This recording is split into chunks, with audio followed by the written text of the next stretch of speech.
तो हेलो भाई लोग, कैसे हो? आई होप कि आप सब लोग एकदम मजे में होंगे।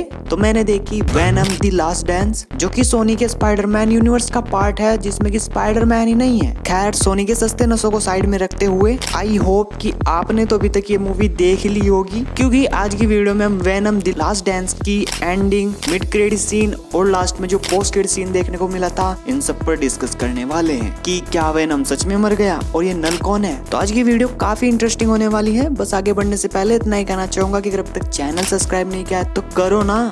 तो सबसे पहले मूवी की एंडिंग को थोड़ा रिविजिट कर लेते हैं कि आखिर हुआ क्या। तो हुआ ये, एडी और वेनम को पकड़कर उस लैब में लेकर जाते हैं, जहाँ पर कि जब एडी वेनम बनता है तो वहाँ पर नल के भेजे हुए मॉन्स्टर्स आ जाते हैं, क्योंकि उनको कोडेक्स दिखने लगता है। और फिर उसके बाद वो वेनम के कहने पर सारे सिम्बियोट्स को आजाद कर देते हैं, जिसके बाद कि हमको वहाँ पर बहुत सारे अलग अलग सिम्बियोट्स देखने को मिलते हैं, जिनके पास अलग अलग पावर्स होती है। और फिर इन मॉन्स्टर्स और इन सिम्बियोट्स में हमको एक काफी बढ़िया सी फाइट देखने को मिलती है, जिसको देखने में तो मजा आया। लेकिन एंड में होता क्या है कि वेनम एडी को छोड़कर अपने आप को उन सभी मॉन्स्टर्स पर चिपका लेता है और उन सबको कंट्रोल करके अपने ऊपर एसिड गिरवाता है। एसिड ही था ना वो, जिसके बाद कि वहाँ पर एक बहुत बड़ा सा धमाका होता है और एडी तो बच जाता है, क्योंकि उसके ऊपर एक गेट रखा हुआ था। कोई सेंस है इस बात की? और इधर डॉक्टर पेन भी उस धमाके से बचने के लिए वो भी एक सिम्बियोट अपने अंदर ले लेती है। मेरा वो मतलब बिल्कुल भी नहीं था। जिसके बाद डॉक्टर पेन का वो हाथ भी सही हो जाता है, जो कि बिजली गिरने से बेकार हो गया था, और उस धमाके से एडी भी बच जाता है। सब कुछ खुशी खुशी निमट जाता है। लेकिन इन सब में वेनम मारा जाता है, क्योंकि वो उन मॉन्स्टर्स के ऊपर था और उसके ऊपर ही वो धमाका हुआ, तो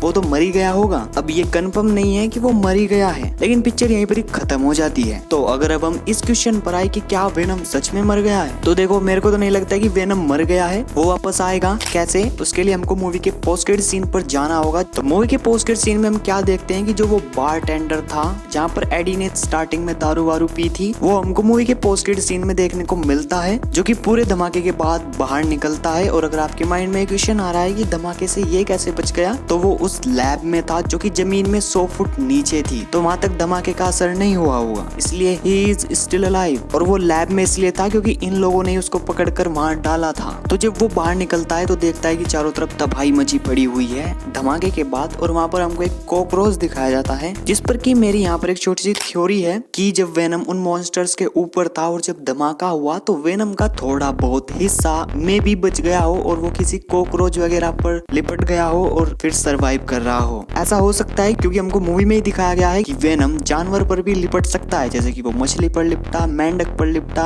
और घोड़े पर तो लिपटा ही। तो ऐसे ही यहाँ भी हो सकता है कि वेनम का थोड़ा बहुत हिस्सा बच गया हो और वो किसी कॉकरोच पर लिपट कर सरवाइव कर रहा हो। नहीं तो फिर पोस्ट क्रेडिट सीन में कॉकरोच दिखाने का क्या मतलब है। या फिर यहाँ पर दूसरी थ्योरी ये हो सकती है कि वेनम उस बारटेंडर के अंदर है, क्योंकि उसके बार में से जो उन्होंने वेनम का छोटा सा टुकड़ा, छोटा सा हिस्सा उठाया था, वो लैब में ही था। और जब सारे सिम्बियोट्स आजाद हुए तो वो हिस्सा भी आजाद हो गया होगा, जिसके बाद कि वो मोस्ट प्रोबेबली उस बारटेंडर से लिपट गया हो और उसी के अंदर ग्रो कर रहा हो, और इसीलिए उस बारटेंडर को पोस्ट क्रेडिट सीन में दिखाया। मोस्ट प्रोबेबली वो अगला कार्नेज या अगला वेनम हो सकता है। तो वेनम जिंदा हो सकता है। इसको लेकर मेरी दो थ्योरीज है। पहली तो वो कॉकरोच वाली की वो कॉकरोच पर सरवाइव कर रहा होगा, और दूसरी ये बारटेंडर वाली की उसके अंदर वेनम है, वो जो छोटा सा हिस्सा उन्होंने उसके बाहर से उठाया था, हो सकता है वो इसी के अंदर हो। इसके अलावा आपको क्या लगता है वो भी कमेंट में बता देना। और अगर अब हम आए मूवी के मिड क्रेडिट सीन पर, जिसमें कि हमको देखने को मिलता है द वन एंड ओनली नल। और ये आपके घर वाला नल नहीं है, ये इस सुपर विलन का नाम नल है, जो कि इतना पावरफुल है कि इसके चर्चे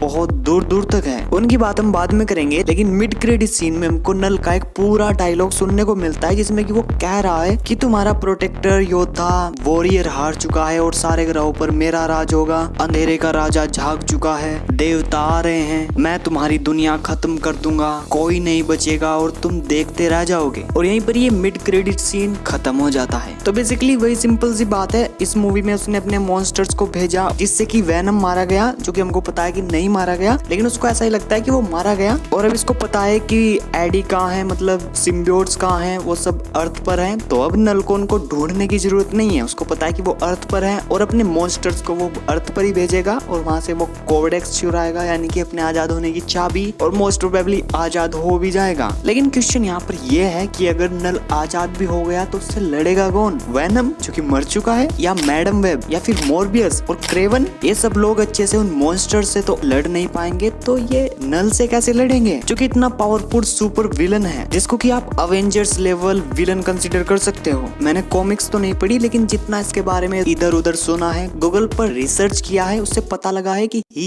is very powerful, very dangerous. ये थैनोस से भी पावरफुल है और सोनी के पास इससे लड़ने के लिए कोई हीरोज ही नहीं है। अगर कोई एक है भी स्पाइडरमैन, उसका कुछ अता पता ही नहीं है इनके यूनिवर्स में, तो कौन लड़ेगा नल से? ये क्वेश्चन तो क्वेश्चन ही रह जाएगा, क्योंकि इसका आंसर तो मेरे पास भी नहीं है, स्टूडियो के पास नहीं है, मैं कहां से दूंगा। बाकी अगर हम अपने लास्ट क्वेश्चन पर आए कि आखिर नल है कौन, तो जैसे कि हमको मूवी में बताया गया कि नल है क्रिएटर ऑफ सिम्बियोट्स। सारे सिम्बियोट्स नल नहीं बनाए, वो उनका भगवान है, ऐसा आप मान सकते हो, जिसके पास एक सोर्ड रहती है जिसका नाम है नेक्रो सोर्ड। और जैसे कि मैंने आपको बताया कि वो बहुत ज्यादा पावरफुल है, जिसके पास अलग अलग तरह की पावर्स है, manipulation, strength, speed, durability, healing factor, shape shifting, symbiote creation, symbiote domination, immortality, skilled hand to hand combat. इसके पास हर तरह की पावर्स है भाई। तो अगर ये सुपर विलन इन पावर्स के साथ अर्थ पर अटैक करने आएगा तो कौन लड़ेगा उससे? आई नो मैं बार बार एक ही क्वेश्चन पूछ रहा हूँ, लेकिन कौन भाई? तो अब ज्यादा वीडियो को लंबा ना करते हुए यहीं तक रखते हैं। आई होप कि आपको वीडियो अच्छी लगी हो तो लाइक कर देना, चैनल पर कहीं से भी नए आ गए हो तो सब्सक्राइब कर लेना ऐसी वीडियोस देखने के लिए। और तब तक के लिए मैं मिलता हूँ आपको अगली किसी वीडियो में। जय हिंद, वंदे मातरम, tata, take care, bye and you are